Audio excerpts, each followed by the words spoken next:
Hey, what's up guys? I am coming to you today with my Armada Wave 1 unboxing and review videos, and this is the Assault Frigate Mk2 expansion pack. The Rebels finally get a big ship to go up against the Star Destroyers, and my oh my, that thing looks weird.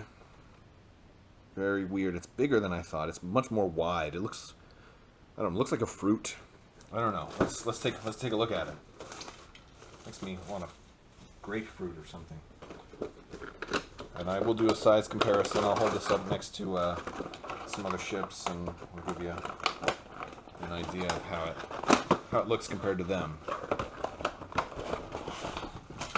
All right. So, first things first. Let's pull this bad boy out of here. He's in there pretty tight, but he comes out well. If you look on the bottom of him, he has the, similar to the Star Destroyer, the little phallic insertion device there, and so he's going to go in on the side, it looks like. And he's got a pretty well painted undercarriage there. Yeah, he's got a lot more shades of coloring in him, but he looks well painted. He's got one big engine tube there on the back, painted orange. There's a lot of little detailing in here, and that's nice. So he's not just a big smooth piece. He's got a lot of little pieces of detailing. Overall, the sculpt is really nice, and the paint is really nice. I just didn't know, I had never seen this ship before, so I wasn't really thrilled about it, but I'm glad I have one. It looks actually kind of cool now that it's in my hand. I'll be honest, I was not looking forward to this ship. But now that it's here, I think it's pretty cool. Let's see how it sits on the base. Granted, I don't have the cardboard in here, but... Oh, and this piece, look, it's curved. This is new. I didn't know that was going to be curved because the pieces on the side. I'll be honest, I kind of don't like that. I'd rather it just be asymmetrical. This way you can kind of reuse these, because now, you know, like the way I do my X-Wing stuff, I kind of keep them all in one box, and I can just grab one. Now this one's specific to this ship. So... okay, but there it goes. Now it's going to be centered. It's on the side like that. I had no idea. All right, now for size, let's put it next to the Gladiator. It's bigger than the Gladiator. And now for size, let's size it up next to a Victory class. The Victory is still bigger, but because of how thick he is, he's probably got about the same mass. Okay, so there you go. He's similar, he's a little smaller than the Victory. But he is considered a medium ship for purposes of mediumness. And then we've got our command dials, our stuff for our speed. We've got all that good stuff in there. Am I missing something? What all I got here? Oh, yeah, I am. Look at that. Oh, no, I've got everything. Okay. All right, good. Good. All right. Got it all. Those little black pieces for the shield dials and everything kind of confuse me. So let's take a look at the Assault Frigate Mark A and the Assault Frigate Mark B. So B is the weaker one, and A is the more expensive one. So it looks like the B has 334, one anti-squadron dial. It costs 72 points, and has all of those. Here's a good look at the base of the card for the upgrades. You can see his speed goes up to 3. He doesn't turn too well. He's only got 1s, but you know, but he's tough. He's got, you know, a lot of shields. He's got 4 shields in the front. It's our toughest shielded ship. At 72 points, he's almost the same price as a Star Destroyer. I think he's actually like 1 point difference, right? This one's 81, or it's about the same. I don't have it in front of me right now.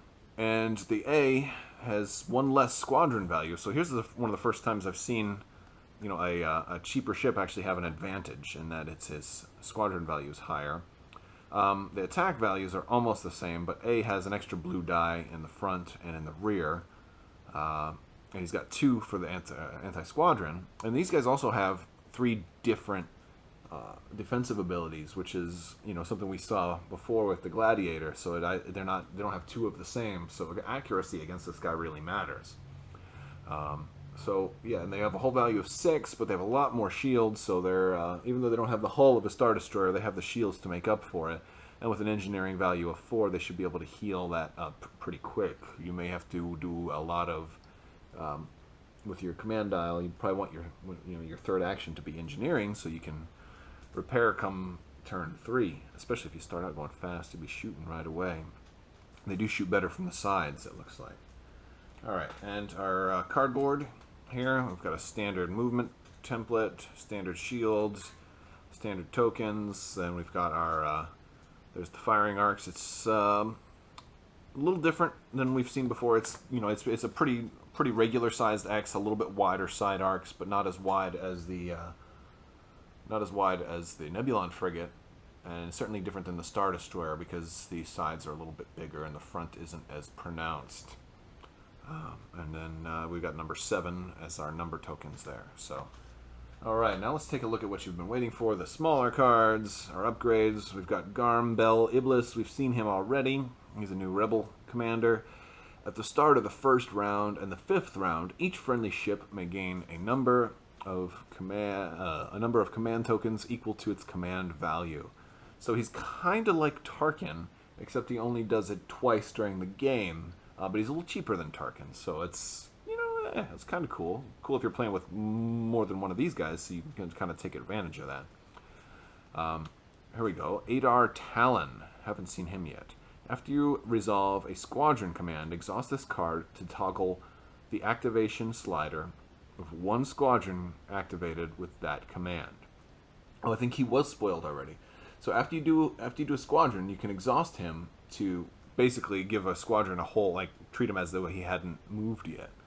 So that's pretty cool. So basically it allows like an X-Wing to activate twice, which has a lot of synergy. There's a lot of squadron stuff in this. So squadrons are going to be so much more important now. Weapons Liaison. Before you reveal, we've seen them already, yeah. Veteran Captain, we've seen him once before. When you reveal a command, you may discard this card to gain 1 command token of your choice. It's a one-shot ability, but it only costs 3, so, it's a possibility, especially if you got only a few points to spare. Gunnery Team, we've seen already in the core set. Sensor Team, we've seen this guy once before in Wave 1. While attacking, you may exhaust this card and spend 1 die to change one of your dice to a face with an accuracy icon. So you can spend a die to change another die. So it's good if you roll a bunch of blanks. This is insurance against a crap roll, and when you really need, or if you just really need, accuracy. Electronic countermeasures, we've seen them already. Advanced Projectors, I don't think I've seen this one yet. When you resolve the redirect token, you can choose more than one hull zone to suffer damage, which may include a non-adjacent hull zone. This is really good for Star Destroyers and probably going to be really good for the frigate as well. That's very nice, and I don't think the Empire gets anything like this if you're only buying Imperial stuff, so this is one way to kind of force Empire players to pick up a little bit of Rebel stuff as well. I kind of like that. I kind of like that a lot. Point Defense Reroute. While attacking a squadron at close range, you may re-roll your crit icons. That's fantastic, because as you know, crit icons do not affect squadrons, so basically lets you re-roll blanks. Well, a certain type of blank. So, very cool. At close range, okay. H9 Turbo Lasers. While attacking, you may change 1 die face with a hit or crit to a... Yeah, we've seen them already. XX9. The first 2 damage cards dealt by this defender are dealt face up. So this is a huge upgrade to the regular default crit, which is only 1... The first 1 card is face up. So this makes the first 2. Costs 5 points. And of course we get the awesome Enhanced Armament. 10 points to add extra red dice. Well, that came in the core set, but it's always good to have more of them because you can put that on every ship if you wanted to, or every ship that can take it. Alright, now we got the titles. Paragon. While attacking a ship you have already attacked this turn, add 1 black die to your attack pool. So, it's perfect if you get that side shot where you can shoot a ship 2 times. Very cool. Very good ability. If it's situational, but it's, it's nice. And you get to add an extra die. The Gallant Haven. Before... Oh, and the thing is, I think there was some controversy. I'm going back to the Paragon for a second. I don't think... Yeah, I'm pretty sure that even if the ship is beyond close range, you can still add the black die. Because the range is what determines what you can put in your pool, but this card is overriding that, saying just add the die to your pool, and then you roll them. So even if you're at long range, you could still, in theory, roll a black die. Now, if I'm incorrect on that, let me know in the comments, but that's my interpretation of it as per the rules. I am only human, though, and I can make mistakes. A Gallant Haven. Before a friendly squadron at distance 1 suffers damage from an attack, reduce the total damage by 1. So it's just awesome, and this apparently can work multiple times. So this is like a shield. This is overpowered, man. It's crazy. Granted, they have to be at range 1, but if you just keep your X-Wings or whoever at range 1, that's going to keep them alive way longer. So love it, and love it. Costs 8 points, though. So that is the Assault Frigate Mk2 expansion pack. Some really good stuff in here. And there is the ship. There's the cards. That stuff. And thanks for watching. I hope you liked it. And, if you liked it, subscribe, like it, comment, all that good stuff. And watch some more videos and let me know what you think. Thank you.